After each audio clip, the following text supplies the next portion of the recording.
Hi, it's Kayla Dixon from Dress the Dead and Witch Mountain, and you're listening to the Podcast. This is the Podcast, the podcast for all things stoner, doom, and sludge. My name is Chris. I am your host, and you might be thinking to yourself, I feel like I just heard an interview with this guy not too long ago. Well, yeah, you kind of did, but you know, in this recent pandemic, it doesn't matter whether it's this guy coming up, Anthony, or if it's Jake from Gypsy Bird and also Burn Ritual. He's got brand new Burn Ritual music coming out very, very soon. This is the thing. You know, we've got this time where we can be creative, and personally, that's why I've been putting out a few more episodes than normal. And I've been hearing a lot in the industry of a lot of different musicians getting together, forming supergroups, which you will hear later on in this broadcast. So let's get into it. This is Anthony from the band LaGoon and, well, a whole bunch of others. Now, you know, I didn't think this was going to happen so soon, but I have this gentleman on the phone right now, and we interviewed him. With everything that's going on, it seemed like it was such a long time ago, but in reality, it wasn't. Now, there's very few bands that I have seen that release material and then within 3 months release more material, but in between that time, they actually release more material. And I'm talking with one of the guys that does that from the band LaGoon. Anthony, how are you today? I'm doing great, man. How are you? Dude, you're just doing as good as we can in all this this turmoil going on. You know, it's funny when I see the quickness and what you have done with putting out these releases. It reminds me a little bit of a UFC fighter named Donald Cerrone, Cowboy Cerrone they call him, where he'll have a fight and then he'll turn around and say, "Yeah, I'm good to go." I was like, dude, you just got your face knocked in. Yeah, I'm familiar with him for sure. Yeah, I like his style. I do too. You know what? I've been a little in and out of UFC, and quite honestly, I'm just kind of pissed that they stopped doing the pay-per-view, and now I got to get a stick, or I got to get another Apple TV, and I got to put that over here. Yeah. It's just a pain in the ass. The cash grab. It sure as hell is. I mean, dude, I don't know. Are you a fan? Yeah, totally. Do you have do you have Fight Pass? I don't. No. I really enjoy that. No, I haven't had anything for a while, and I haven't ordered any fights for a minute either. I just kind of keep up with it online and stuff like that. Exactly. It's hard to. I mean, that's the one thing about it is it's sort of even to be a fan of, it's expensive. It can be. I mean, you know, if you like Fight Pass, I don't know, $100 or so a year, then you've got to add like, that's pretty good. What is, I don't know how much the extra package is for what is it? What are they on, ESPN Plus? I don't know.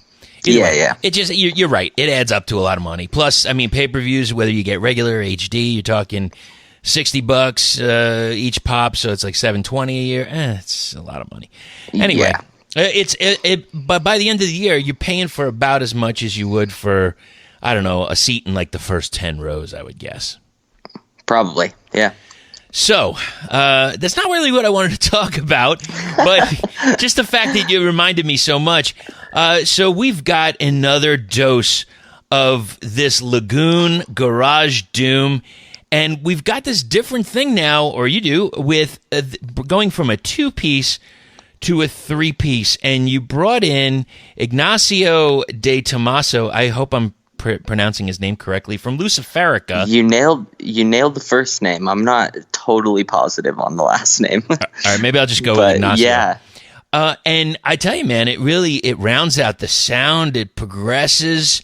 It's heavy as fuck, dude. And what happened? Like, okay, so you had the last release, and then you decide, I'm going to do something else. I'm going to go to this. Like, what made you want to put out something so quickly? Well, really, what sort of sparked it is our label, Interstellar Smoke Records, based out of Poland, right, had the idea to do this compilation album instead of it being just different bands on the label contributing, we came up with the idea to sort of do this interchanging band with all the members of the label. So just sort of releasing an album with the band name Interstellar Smoke Records almost. Absolutely. And that's where Ignacio and I sparked things off and started working together. And then I sort of just kept writing songs after that and decided I wanted to keep them for myself as a LaGoon album, sort of selfishly. Well, you know what? We'll get to the what they call the Interstellar Joints for COVID-19 in a little bit, but I want to go right into the new release. So, sorry, excuse me. Father of Death is the title, and so you had all this material just kind of waiting around, or you just you had like a spark of brilliance within the past few months? No, yeah, all this material has been written and recorded within the last year. No shit.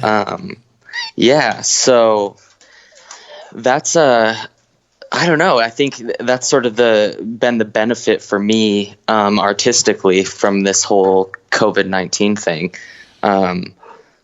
I lost my job at the beginning of it, and so I've really had there for a few months. I had nothing but time on my hands. Right. And so you know what? That's unfortunately the last band I interviewed was called Green Hog, and I forgot to ask them to ask a question for you. But I've had other people, like there's a band in Camden, UK called Old Horntooth. Oh, I tried to get all that out in one breath. That was almost impossible. And Old Horntooth, one of the questions was, what have you been doing during COVID? Like, how have you progressed? And this is definitely a healthy, thick, fuzzy chunk of it. I want to start off. Let's go through it, man. Father of Death. You've got this, like, Motorhead kind of bass to kick off, some thick, heavy fuzz. What can you tell me about Father of Death? Yeah, well, this album was sort of weird in the sense where our last album was sort of based off of, as we talked about last time, a mushroom trip that I had. Macaulay trip. And yeah, and this album, I came up with sort of the idea of what I wanted the whole album to surround around before I even started recording. And the Grim Reaper is just sort of something that I've always just sort of had, like, I think it's a cool idea, you know? Sure. This guy roaming around just fucking taking people's lives. And it's something that I've talked about in a lot of the songs before. And so I just came up with the idea, Father of Death, and then that sort of set the tone for the whole record. Now, I see the, including the illustration, which is another nod to amplified design. Oh yeah, he killed it. He did, and it's it's simplistic in its form, but it says the entire piece right there, and it's kind of it's odd because it doesn't quite look ominous because there's the white background, yet you know exactly how bad it is. Right, yeah. And that's sort of a nod to Ignacio's other band, Luciferica. Their last record, they did a couple different artwork designs for the front cover, but they were all very simplistic in nature with that white background. And I felt like all of our records before were a little bit busy on the cover, so that was the one thing that we wanted for the cover of this one was just something super simple. And we're releasing it here in the next couple weeks on white vinyl as well. So oh, no that kidding. should look pretty. Yeah, that should look killer. Is it through Interstellar? Yeah. Ah, very, very nice. I like that. Yeah, so we've been keeping Jack over at Interstellar busy. I'm telling you, man, Jack, I know he hasn't been in this game real long, much like myself, but he has put out some dynamite quality, and everything that I've gotten from him, it just looks and it feels perfect. Like Totally. there was a lot of time that got taken in or put into this just this quality that he just has this knack to know how to do it. Yeah, man. I mean, he's just like an all-around fan of just underground heavy music, which I think is kind of lost in certain, the bigger labels get, sometimes that can get lost in translation a little bit. And I mean, he's just the type of dude where if it's going to cost him a few more bucks to make it look that much better, he's willing to do it, Yeah. And he gets all the records pressed in his hometown in Poland too, by a small pressing plant there. I don't know the name of him, but he's just a cool guy that way. I'm sure that he probably ends up spending a couple extra dollars doing that, whereas he could, get them pressed in China or something for cheaper. But of course, keep it local. So, exactly. Yeah. I know down the line, I'm going to want to try to do an interview with him. I don't know. Like, I've never talked to him personally. I've just talked to him over social or texted, basically. I hope I'm not stepping over, but is there any language barrier? There is. Yeah. I know English is his second language. Okay. And I've never spoken with him on the phone either. All of our communication is email and things like that. So there is always like that little bit of a barrier, but I'm not sure. I do think that he speaks English though too. That's cool. Yeah, I know sometimes like I've talked to some other overseas record labels, and I would love to interview them, and they're like, English no good. And I was like, okay, I mean, shit. Yeah, and that's one of the beautiful things about this scene too, is just how spread out we are all over the world, but still stay in contact in some form or another. And how incredibly universal it is. Like this interview I did the other day with Greenhog, it's a father and son that were doing the interview part, and one of the drummer wasn't able to make it. But they're both Russian, and the father speaks mostly Russian, but it's universal. I'm obviously a little older, so what it reminds me of is like a silent film, or like even like the Benny Hill Show or Charlie Chaplin or some stuff like that, where you don't, or Mr. Bean. That's a perfect example. Yeah, totally. You can still laugh at it, even though you speak French, you speak Italian, I speak English, Spanish, whatever, but you can all laugh at the same thing. And that's what I feel is like this with this music. It just unites us all. Yeah, no, totally. I couldn't agree more. So let's move forward into that. What kind of dog do you have back there? I've got 3 dogs, unfortunately. Oh my god! They're all doodles of different kinds. So like a Labradoodle, I don't know. A Labradoodle, a Golden Doodle, and then a Saint Bernard Poodle mix. So Saint Berdoodle, I guess you would call him. Is it like standard Poodle and Saint Bernard? Yeah. That dog must be huge. He is, and also very clumsy. He's got like Saint Bernard body, but the mind of a poodle, so he's always moving a little bit quicker in his mind than his body can keep up with. That poor little thing. Oh my gosh. All right. So let's face it, people, you're going to hear some dogs barking. We'll get past that. Yeah. So they'll stop here pretty soon. That's okay. That's cool. It happens every once in a while, no big deal.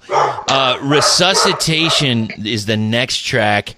And, at first, as I'm listening to it, I thought I was going to have an instrumental track. And then close to the end, I got this, what I would call like a doom bounce right before the vocal kicks in. And that kind of continued for the rest of the track. What can you tell me about Resuscitation? Yeah, so Resuscitation is... That song is sort of... I mean, it fits into the whole sort of, idea of the Grim Reaper or whatever sort of taking you out, and then, you coming back to in hell or wherever you might end up, if you believe in that sort of thing. Sure. I hear you. But a little more personally, I have an issue with passing out. It's been something that's happened to me since I was like really young. Usually it's brought on by like medical situations, but sometimes it just sort of happens. Do you have narcolepsy? No, I have, oh man, I can't even remember. It's like a nasal vagal response. So when I start to get like hot or something like that, like my blood pressure starts to rise, and so it just sort of, my blood rushes to my head and just causes me to pass out sometimes. Now, have you ever had that from coughing? I have, yeah. That's happened to me from coughing before. I get a little lightheaded or something, and then... Do you get catatonic? No. Interesting. I had a period in my life where I was having some medical issues, and it was affecting what you said. It was affecting the vagus nerve. And as I would cough so hard that I would affect the nerve, and I would literally become catatonic. Like I could hear people like in an echo, but I couldn't respond. And then I'd snap out of it. That's crazy. Yeah, it's almost like a paralysis, but yours seems a little different. So has this ever happened when you've been like close to playing or on stage? It's happened a couple times close to playing. But it's never happened when I've been on stage, and which is sort of weird because I bang around a lot when I play. I'm sort of all over the place, but I don't know if I'm just able to sort of, that's just kind of my safe zone, I guess. Yeah, just kind of you're able to reel it in. It almost reminds me of I had a friend that had Tourette's, and almost like she built it up throughout the day and held it back and then let it out. And it took like 5 minutes to let out all of these little tics that she had, and then she was I don't want to say okay, but you know, like she stopped having the tics, and she's like, yeah, I just try to hold them in all day. Yeah, that's interesting, and that's sort of a little bit similar in the sense where if I pass out once, then I don't pass out again for the rest of the day.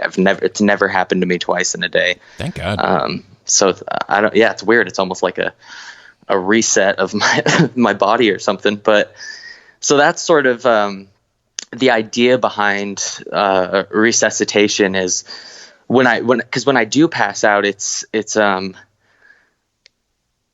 enter this weird dream state. Okay. And then, you know, I've usually got people talking around me and stuff, and I wake up and I'm usually really confused on where I am for a second, and then it kind of all comes back. And so that's kind of the flow of resuscitation in a sense, where it's kind of that doomy, slow, kind of dreamy landscape in the beginning, and then all of a sudden that sort of quick tempo change is like the waking up from being out. Wow, that's a great explanation. Thank you for that. Oh man, I love hearing stuff like that. Totally. I'm sorry that you're passing out, but yeah, you know. It makes for a great song. Absolutely. And speaking of that, that next track, Bloodied Mouth, this doesn't from you passing out and like hitting your head or anything, is it? No, this one's just about my ability to get myself in terrible situations by running my mouth.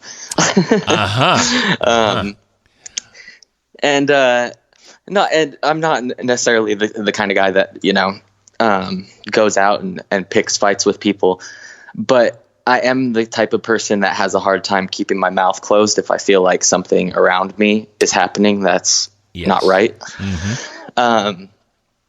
And for some reason, I just tend to find myself in the types of bars and places where those people doing those things also hang out, I guess. Understood. So yeah.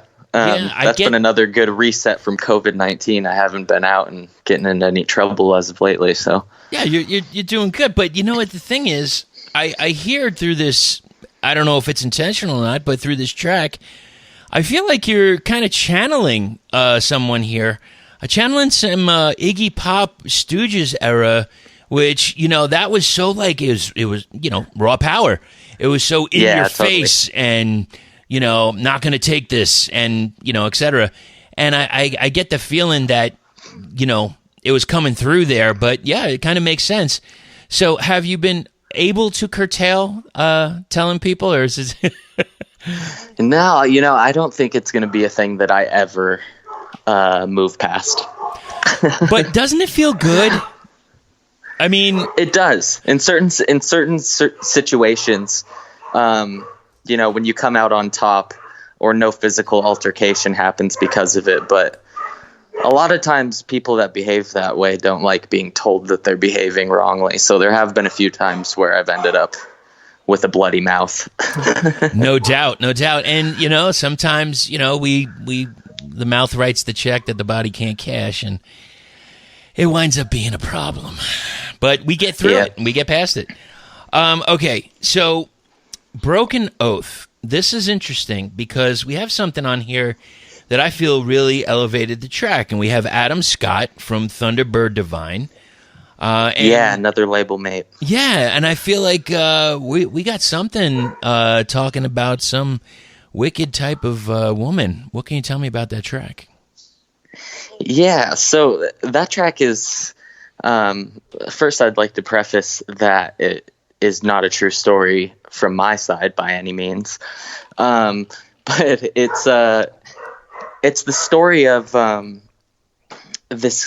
man that basically comes in contact with this, you know, sultry woman and ends up cheating on his wife with her. So, and you know, that's just sort of, I don't really know necessarily why that popped into my head. My wife and I watched like just way too many dramatic movies and things like that, I guess. Oh my God, dude! If you ever watched The Affair, that could be the whole song right there. I haven't, but I've heard of that. I should probably check it out. I tried. My wife said, you know, before we were married, she says, "Yeah, you gotta check this out." I tried it. Couldn't do it. It just hurt. It fucking hurt, man. And I was like, I just can't get past it right now. And it's almost like, I can't equate it with too many shows. Maybe like Breaking Bad, where I had to take a break during the binging and just look away and just say, thank God I don't fucking sell meth, man. Yeah. You know? Yeah, totally. And it's the same with this, because you kind of look around and it's like, you know, people do that all the time. And it's not like this is something that is you know, that somebody's never heard of. People cheat, and that's what happens. You can obviously have a song about it, but you don't need to do it. Absolutely, yeah. No plans on it either. Yeah, but you know, yeah, you got the right I don't person. want to end up like the man in the song does. Yes, not a great ending. But so, how'd you get involved with Adam to get on this track? So that was we keep jumping forward a little bit, but it goes back to the Interstellar COVID joints. Right. And that's actually a song that's featured on that album.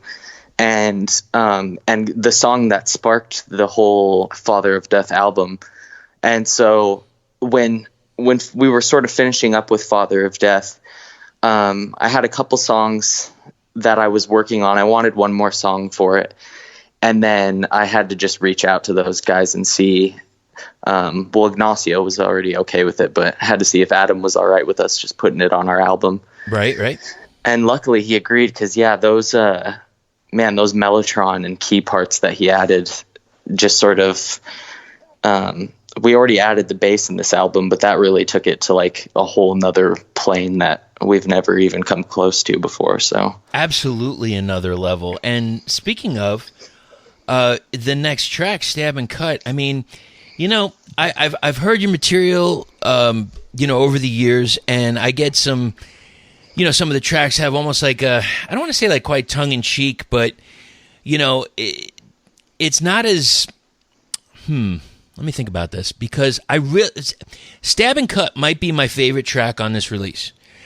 Because Thank you. I got a lot out of it. Thank you. I really got a lot out of it. To me, the track itself cuts you, and the way I look at it, because you went from like acoustic into the progression of the song, and I got this feeling that during the acoustic part, it's the romanticism and the precision of a crazed human, methodically sharpening the blade, and then hell yeah, I love that. Ritually stabbing this person, and then the actual next part where it gets a little heavier, that's when the blood starts.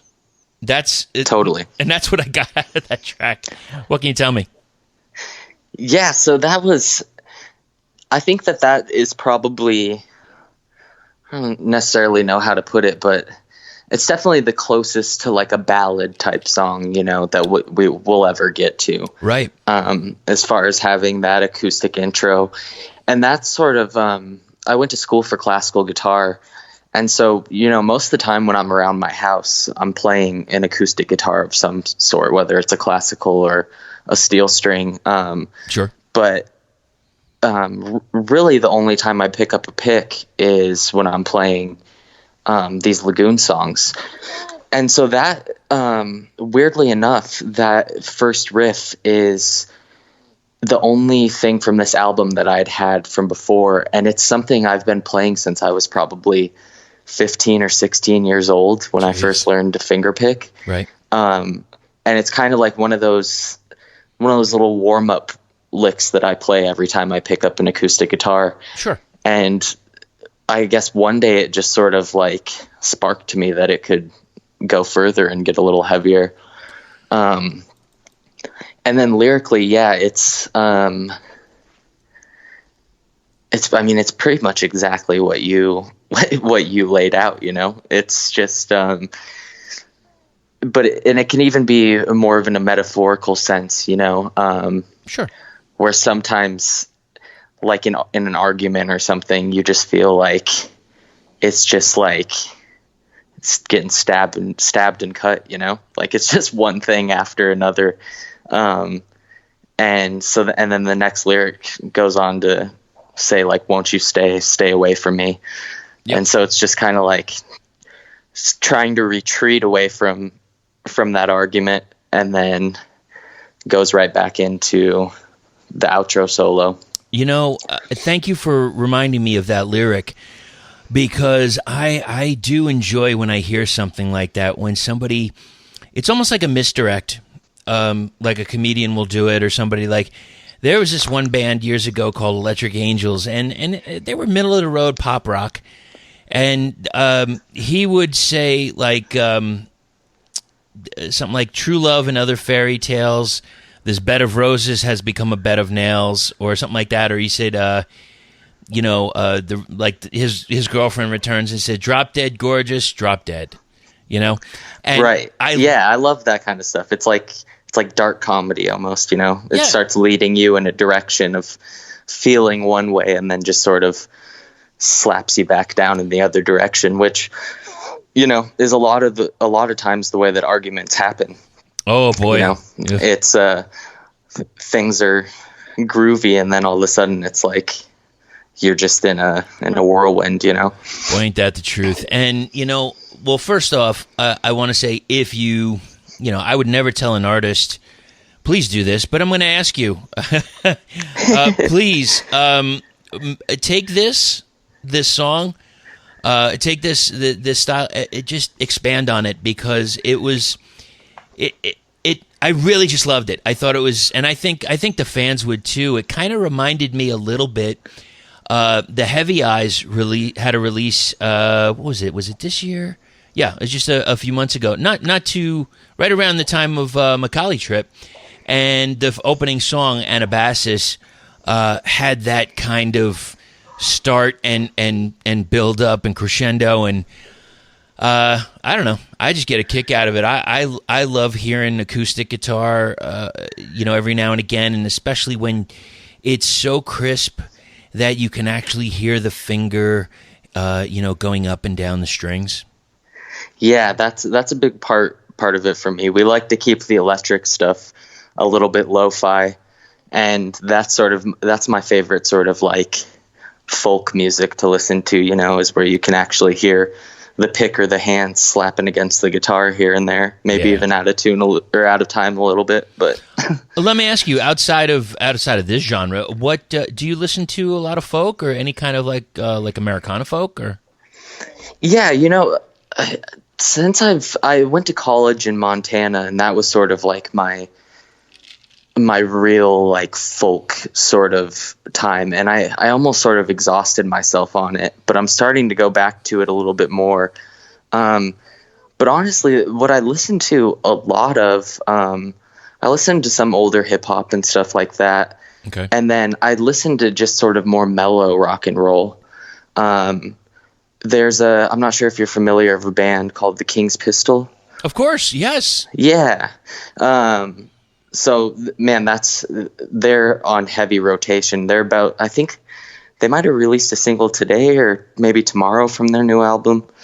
But super great guys, and they've, supported us, and they support our label. And, man, there's something about that style of rock that they play that's like, it's a type of music that I love, but I just feel like I could never bring myself to play well.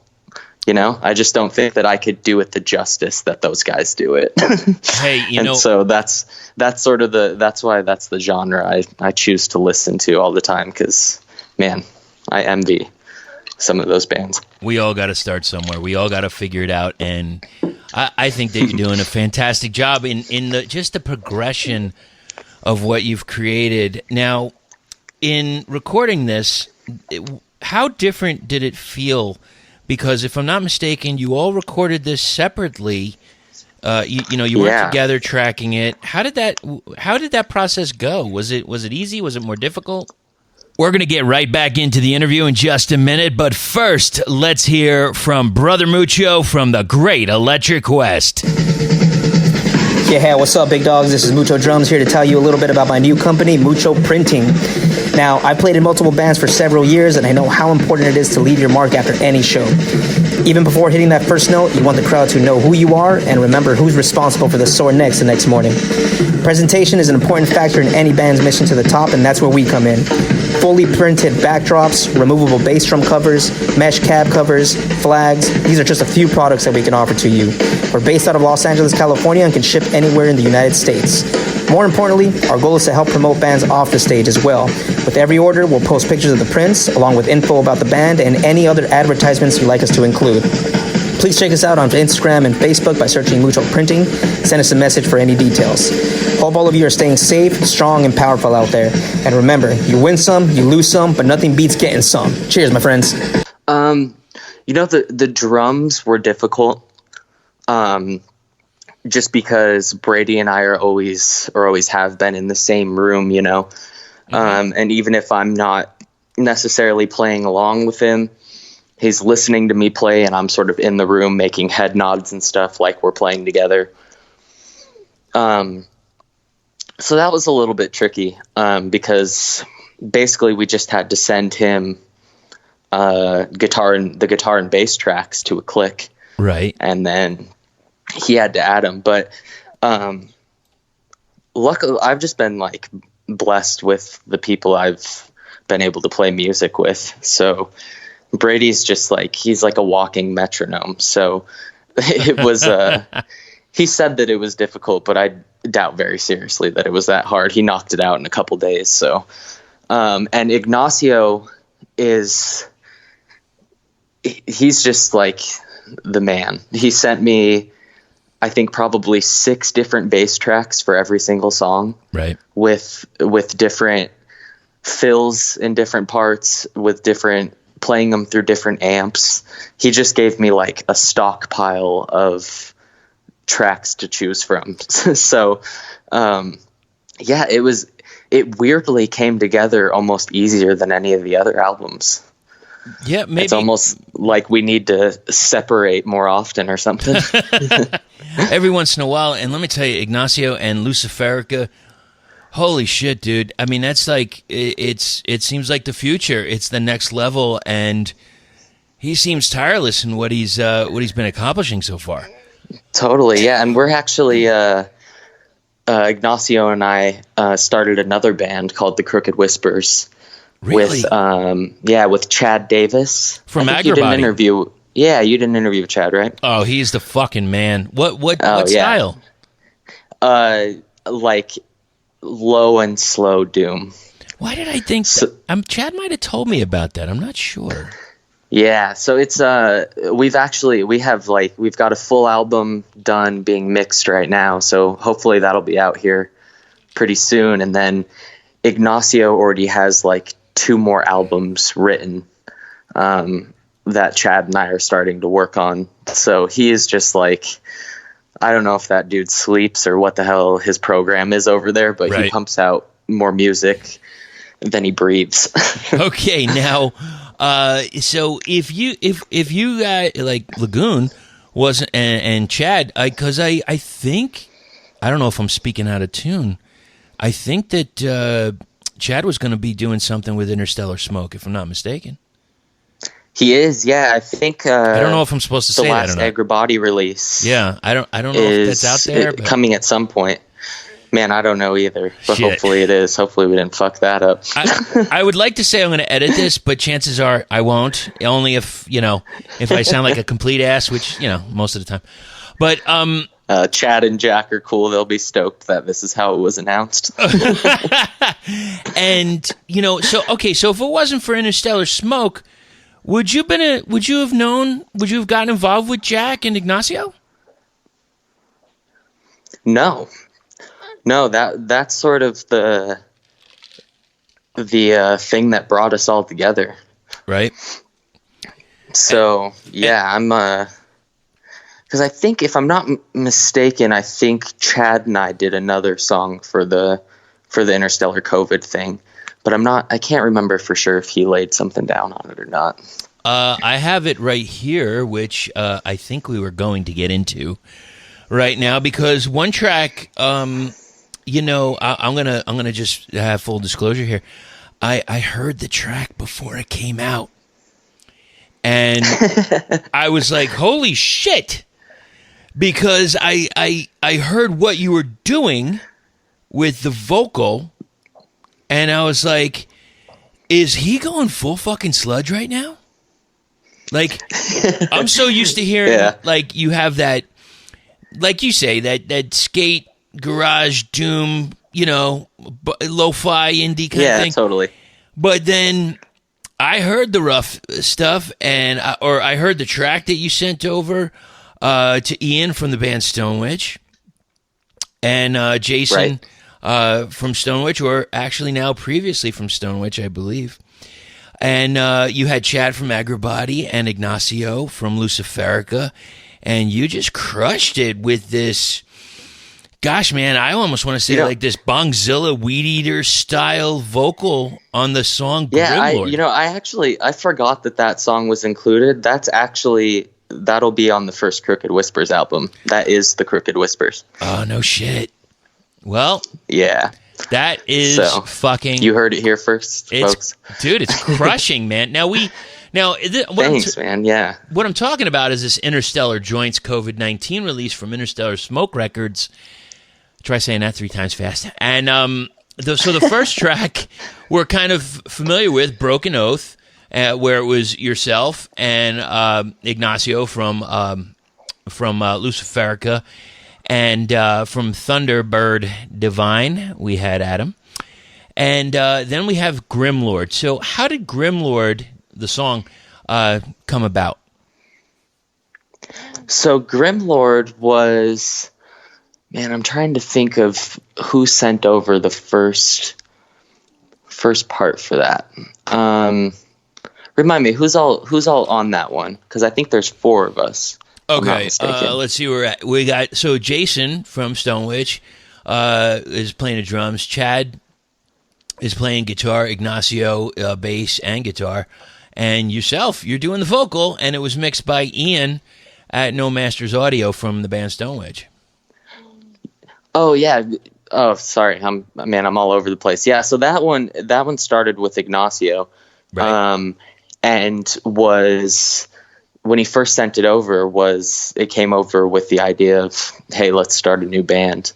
Sure. And then really, because the band wouldn't have started without Jack's idea for this joint album, right? We felt like it had to go on there.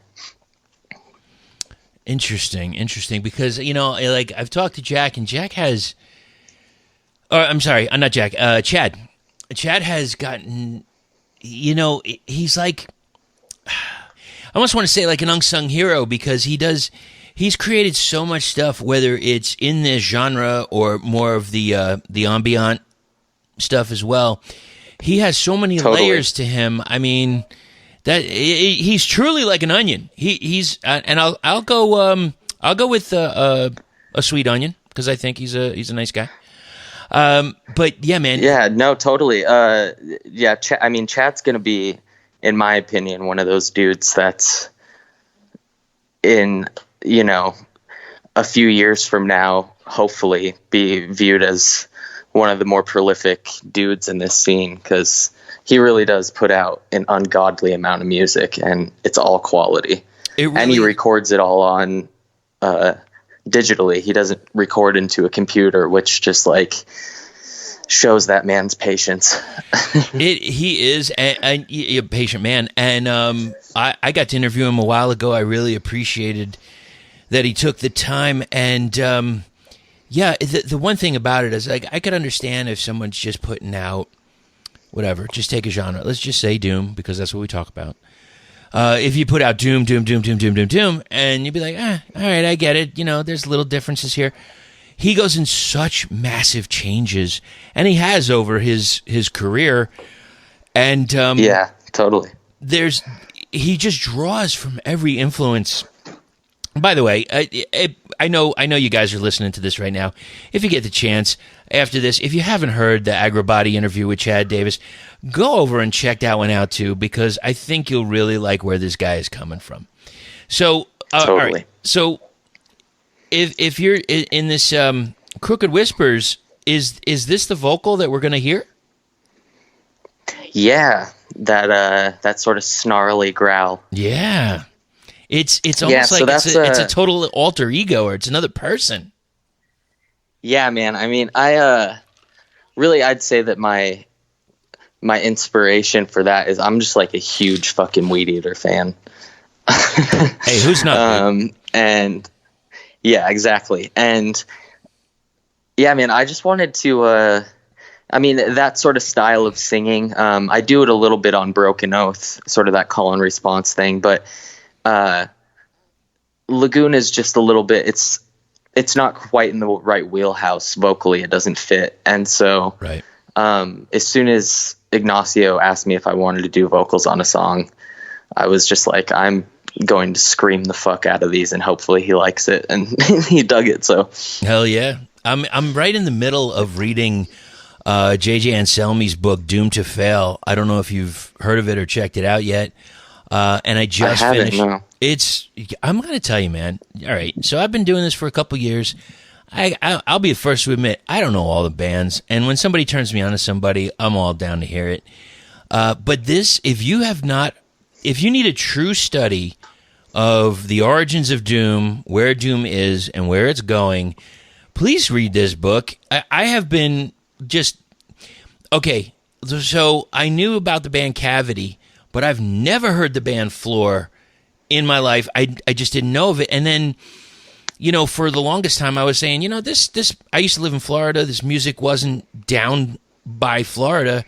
Well, apparently I'm fucking stupid, because it was totally there in Miami at the time that I lived there, and I just didn't have a clue about it.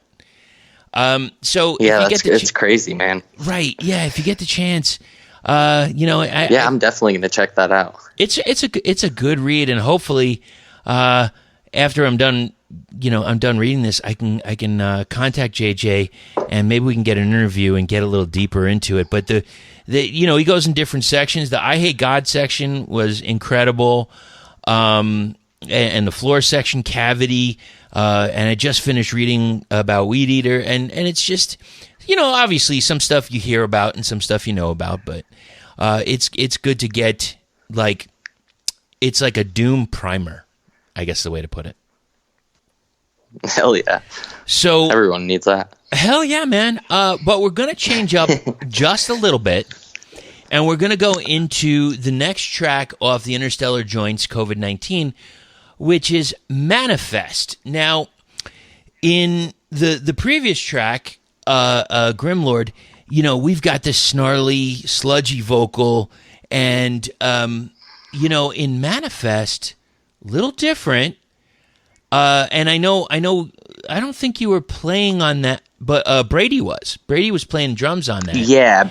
And it's definitely Brady more added of the drums to that track. It's more of a stoner vibe. Now, I know you weren't playing on it, but do you have anything to add about that track? That track fucking rips. Hell yeah, it does.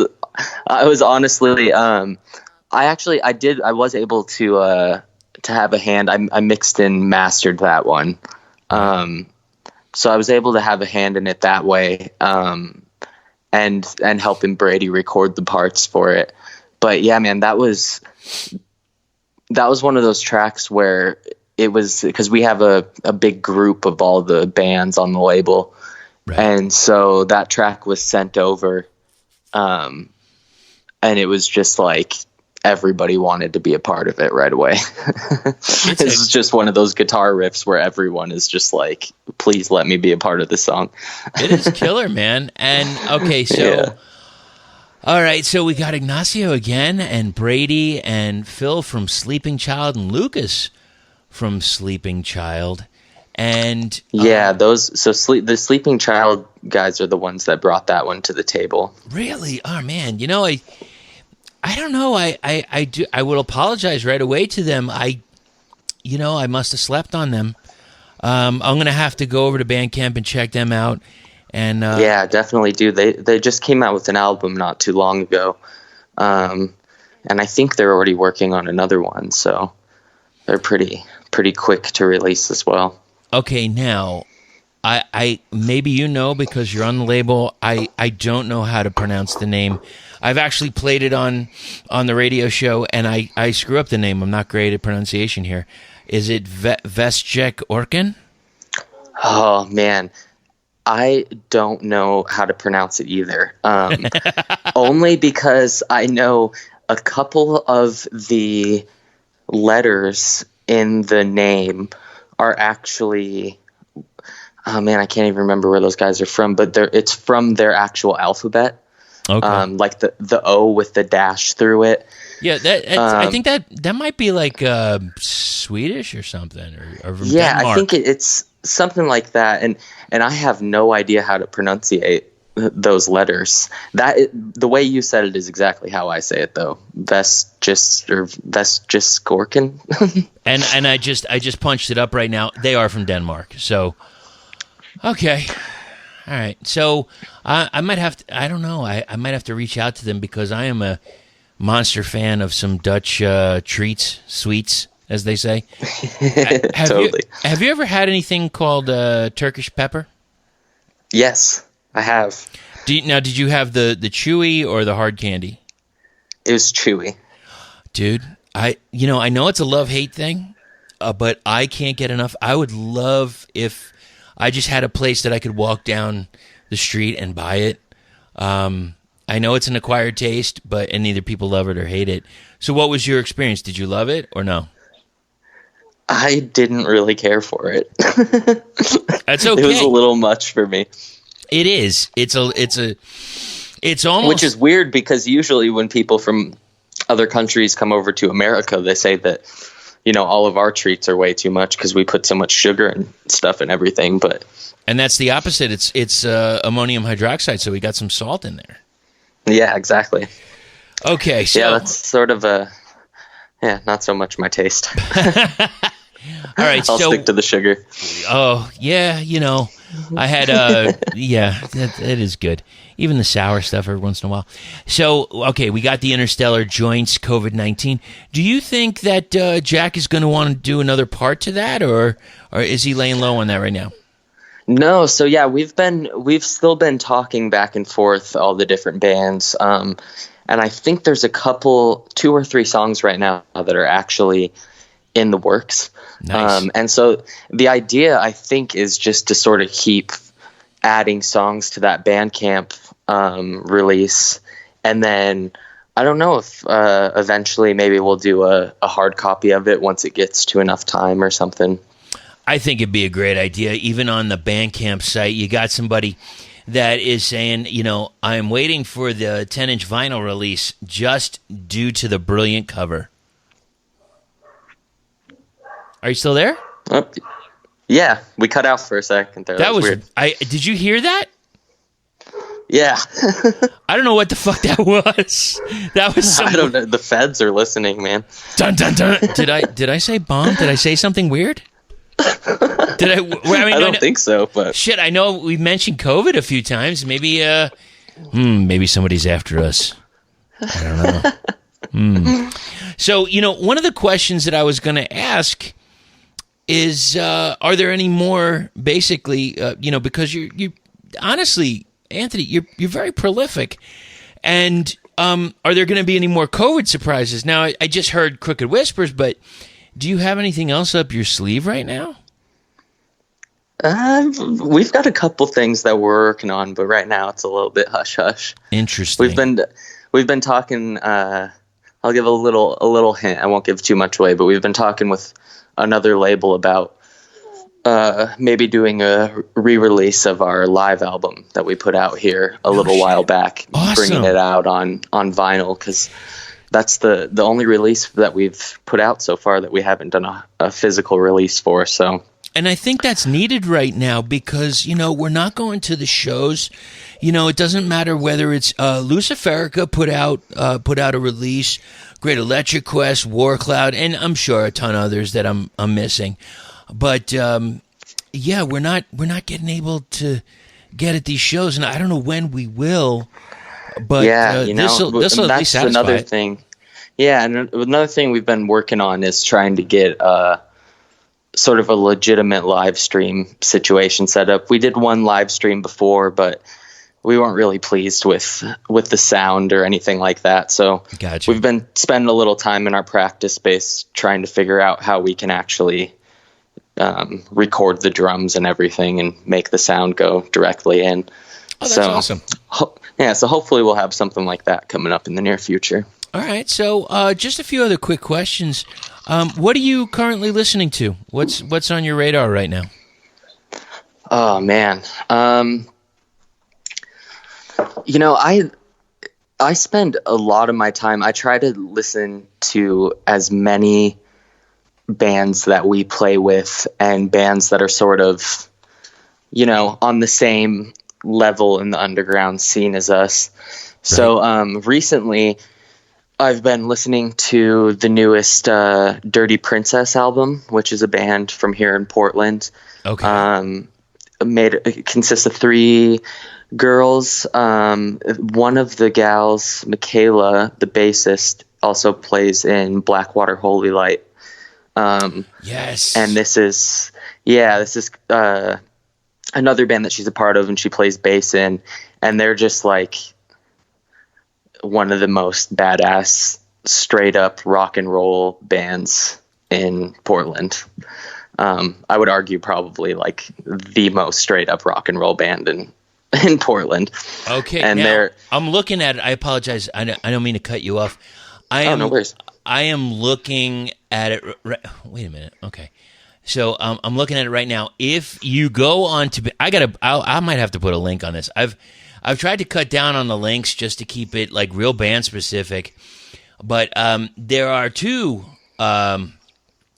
Dirty Princesses, and that come up right away.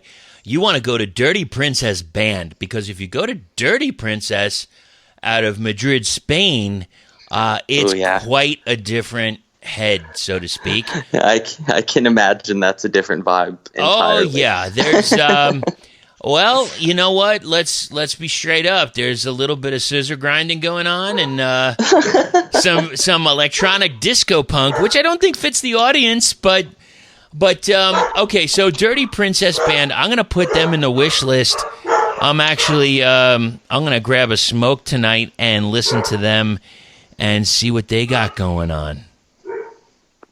Hell yeah. Yeah, I would suggest it. All right. I thank you for Good that, stuff. sir. And what is the have you, since we've been home a lot, have you and the wife been binging anything? You know, I'm almost a little bit embarrassed to say this, but recently what we've been binging is this show called Below Deck. Have you heard of this show? Below Deck. Man, it is just one of those straight up trashy reality TV shows where it's like this, I know that. This yacht or something, and it's like follows the crew on the yacht right. as they have all these, millionaires come on. Sure. But I don't know, man. We're fucking hooked to it. We've made it through 2 seasons in like a week. I tell you, man, it takes all kinds. I know that my wife and I have been binge watching. We just finished the show on Netflix called Sex Education. Really enjoyed that. I've seen that. Maybe that'll be the next thing to check out. Oh, I haven't watched it, but I've seen it come up on there. Give it a chance. It's interesting because we're watching it, and we thought honestly that it was a British show. And because it's based in England and et cetera. And we have, I have a nephew in England, and we asked him about it, and I'm not going to try to do the accent because it's ridiculous, but he's like, no, that is an American show with British accents. It's not quite a British show. And now that I think about, we didn't even think about it until he said that, and I'm like, well, I guess so. I guess it's just people using English for, British vernacular, British slang, and it's I guess it's because it doesn't have, maybe it's not missing, it doesn't have the wit, I guess you could say. Right. But I don't know. I've seen some witty things in there. I thought it was funny. It's an interesting show. I would say check it out if you get the chance. But Below Deck is yours, and you go with that right now. Yeah. Yeah, and you like a blitzkrieg, just get through that. Okay, so lastly, before I let you go, so let's be real here. You're in an interesting area right now. You're in Oregon. Right. And you are in Portland, correct? I am, yep. All right. So as we're doing this is the evening of July 23rd, and I will put this out immediately. What is going on out there, man? Man, yeah, I think it's important for as many Portlanders right now to kind of get the real message out there. Right. I mean, like with everything, there's media that is truly there to portray the news and show what's happening. Sure. But that's always going to get taken and twisted 100 times before you see it, especially if you live, East Coast or something. And I think that the main thing for people to understand is that Portland it's not under siege by any means. It's about a 6 radius block downtown, right, where all the protesting is concentrated, Is that the Chaz part? No, so that was in Seattle. Oh shit! All right, I'm already. Never mind. Man, it's hard to keep up with. You go talk. I'm sorry. I could. I'm in Arizona, and I look at it, and I'm like, holy shit! I feel like, it's. I feel like it's another civil war sometimes. Seeing everything that's going on. I don't know. Totally. I don't know what it is. So I apologize. I apologize for that. Please continue. But yeah, man, I mean, it is like a civil war, but I think from, at least from my perspective and from a lot of the city's perspective, had the police just let people protest, and there were by no means no people there that were there for the wrong reason, There's right. That kind of stuff always brings out people that are there for the wrong reason. You're going to get it every time. That it becomes sort of a thing where it's like, how important is it though, really? Like, how important are these statues and stuff really? Like, I think if police weren't so gung-ho to show their force and they were to just let people go out and protest, you know, I think it would be fine. But there's a line that they draw all of a sudden where they, you know, come over the loudspeaker and say it's an unpeaceful gathering, and then they're allowed to do whatever they want to do. And, you know, I think that with the federal government coming in and everything, none of our city wants them here, you know, and what makes that pretty clear is, I mean, last night our governor went and marched and was hit with tear gas. I just saw that by federal on the agents. News. Yeah, and you know, I haven't necessarily agreed with our government's policy or with our governor's policies on all this. I think he could have been a lot more vocal and done a lot more. But he did go out there, and he certainly wasn't planning on doing any rioting. You know what I mean? So sure. It's just more proof that innocent people are getting hurt by, you know, these agents and stuff. So, you know, I think if the government were just a little bit more willing to let us speak for a little bit longer and, you know, make a couple changes that we're asking for, it would all go away. But I certainly don't think bringing these federal agents is going to slow anything down. I think it's only made things worse, because now there's a movement of people that are going down there to fight with the police every single night, and that's not going to stop until they stop fighting back. Now, and I apologize because I feel like I'm opening up a can of worms that I don't have a lot to say about. I see some things, and I you know, when watching television, I don't even know what's fucking real anymore. Man, it's hard. It really is, because like I see in these protests now, are they still is it still a protest for Black Lives Matter, or is it a protest for something different? See, that's the thing. At this point, it's completely shifted. You know, I think that was very clearly what the purpose of the early protests were for. Right. And when those were met with resistance is what created this new movement of really just like, we hate the way that the police are handling everything in general. So it became and more so now, people either positive or negative against the police. Yeah, and so now it's more or less, and it's still, you know, the Black Lives Matter movement is what sparked it, right. And it's still overall about systematic racism. I mean, that's what everyone's fighting against. Okay. But I think that now a large part of the movement that everyone's seeing on the news are people that are basically just protesting the police department in Portland, you know? Okay, now you're there. So I'm sorry, please go ahead.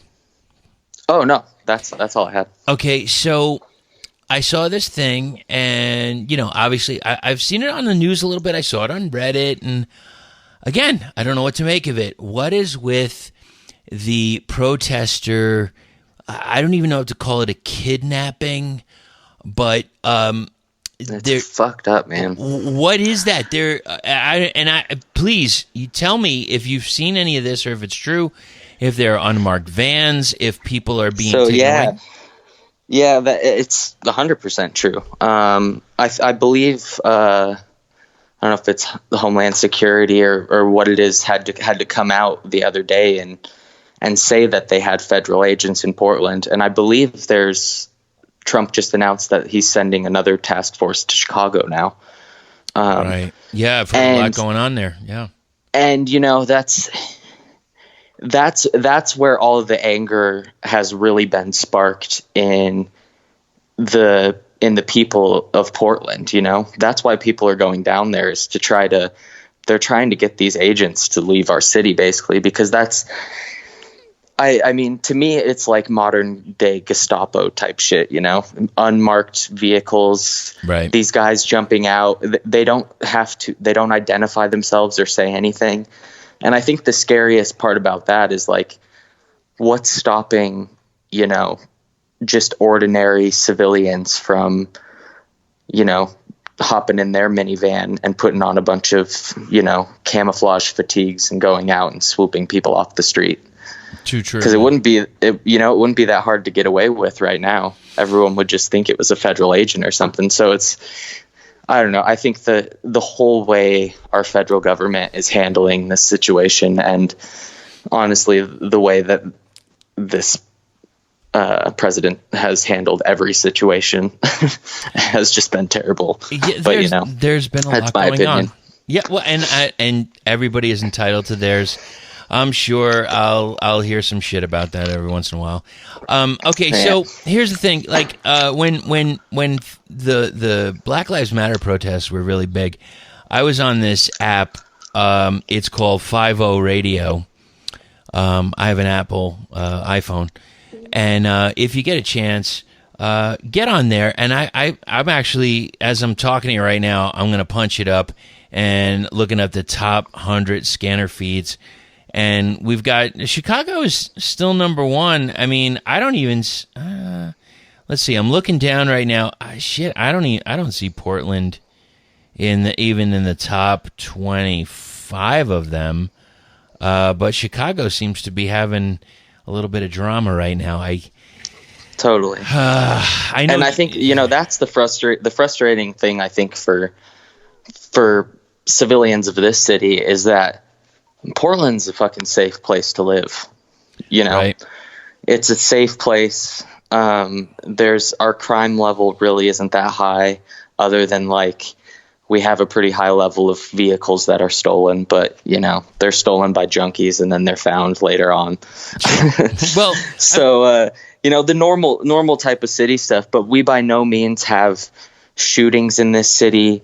Or, I mean, we do, but it's not on the scope of any of the other major cities in this country. And so I think a lot of us are just sort of thinking, why the fuck is there all this heavy policing going on in our city?